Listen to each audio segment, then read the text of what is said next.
Okay, now we're going to try to put all the pieces together and come up with an integral. Remember that we have an upside down bowl. We've got a flux that actually increases as you move away from the origin. And we wanted the flux of this bowl where the positive z direction is designated as positive.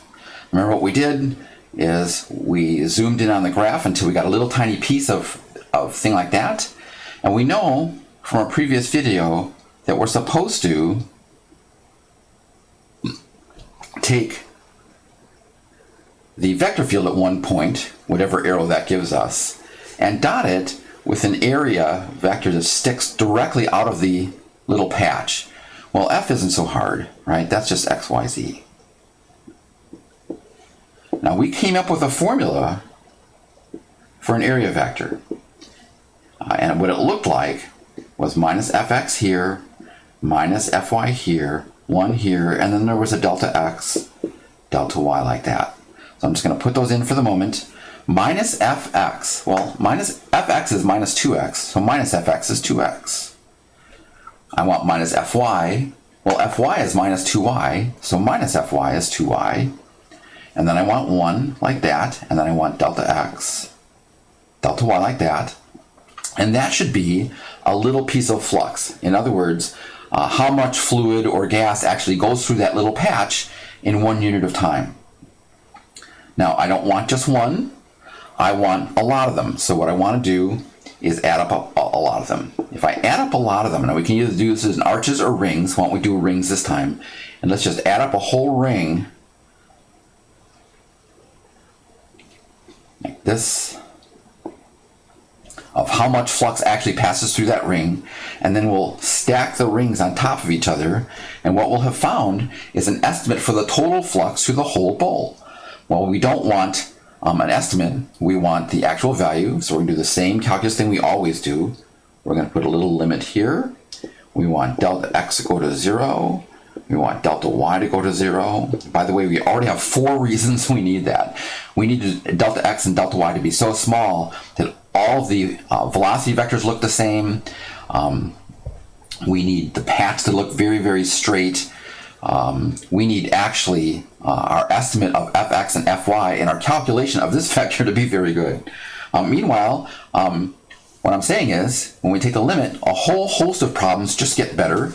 And what we get is a double integral. We're going to get a double integral, yay, which is very comfortable, right? Now, delta x and delta y are here, so all of the x's and y's actually come from the projection down here. So let's call this region down here R. Remember, we're calling this big surface S, but we're only picking x and y values from R. I'm going to get dx dy, and I'm just going to take that dot product.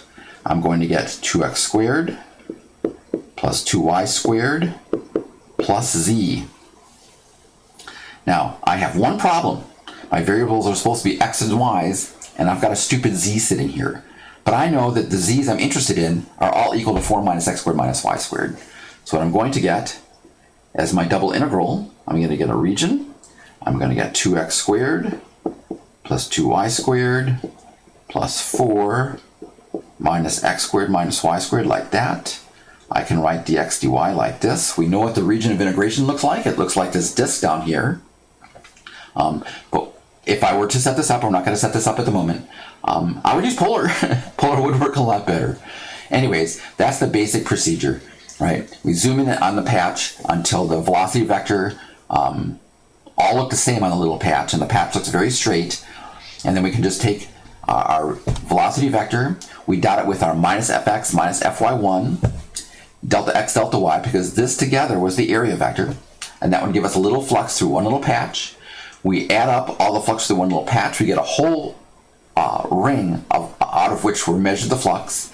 We stack up the rings so that we actually get the flux through the whole thing. By the way, if you didn't want to do a ring, you could have done little arches that go through that and then stack the arches from left to right. So either works.